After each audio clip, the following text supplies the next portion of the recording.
Hello friends, welcome to my channel. आज मैं आपको बताऊंगी कि सीबीसी वर्ड्स क्या होते हैं, इसका फुल फॉर्म क्या है और ये छोटे बच्चों की रीडिंग में कितना इम्पोर्टेंट रोल प्ले करते हैं और हमें कब बच्चों को सीबीसी वर्ड से इंट्रोड्यूस कराना चाहिए और किस तरह से।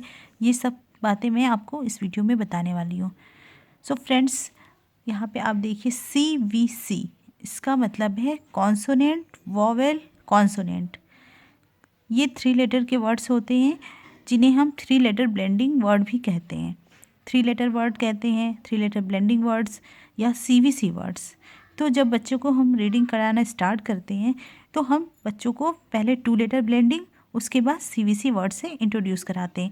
बच्चा सीवीसी वर्ड्स जब पढ़ना सीख जाता है उसके बाद हम बच्चों को सेंटेंस रीड कराते हैं। तो ये बच्चों की रीडिंग में बहुत ही इम्पोर्टेंट रोल प्ले करते हैं।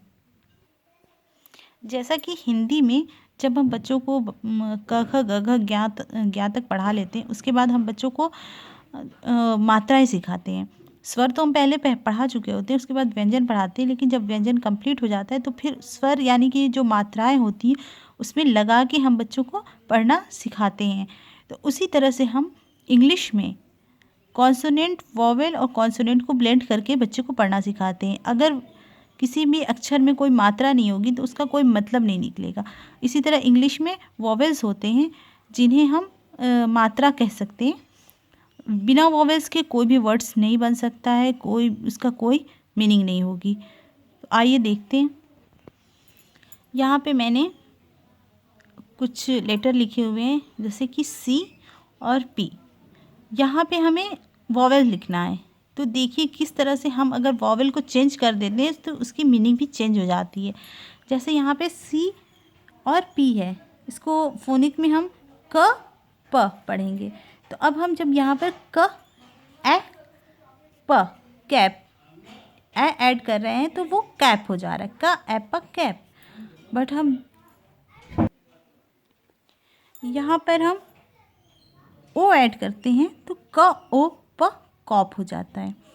इसी तरह से जब हम यहाँ पर यू ऐड करते हैं यानी कि क अ प कप, तो कॉन्सोनेंट सेम है लेकिन वॉवेल चेंज हो गया है, इससे मीनिंग भी चेंज हो गई है। तो बच्चों को इस तरह से हम 5 वॉवेल्स जो होते हैं उनको एक एक करके हम बच्चों को ब्लेंड करके सीबीसी वर्ड्स पढ़ना सिखाते हैं। तो सीबीसी वर्ड बच्चों को रीडिंग में बहुत ही इंपॉर्टेंट रोल प्ले करते हैं और बच्चा इससे रीडिंग बहुत ईजिली सीख जाता है।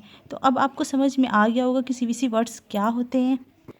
चलिए एक और एग्जांपल देख लेते हैं। जैसे कि यहाँ पर 2 कॉन्सोनेंट लिखे हुए हैं, ब और ट। यहाँ पर भी लिखे हुए हैं, बट यहाँ पर हम वॉवेल चेंज कर करके लिखेंगे तो देखते हैं कि क्या क्या बनता है। जैसे कि यहाँ पर अगर हमने ए लगा दिया, ब एट अ बैट, ब ईट अ बिट, ब अ ट बट। देखा आपने, ये वर्ड्स बिल्कुल चेंज हो गए हैं सिर्फ वॉवेल की वजह से। बिना वॉवेल्स के कोई वर्ड भी नहीं बन सकता।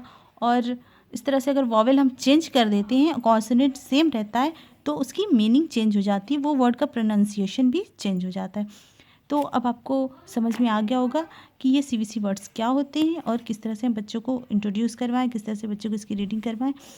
तो अगर मेरा वीडियो अच्छा लगा है तो प्लीज़ मेरे वीडियो को लाइक ज़रूर कीजिएगा। Thanks for watching.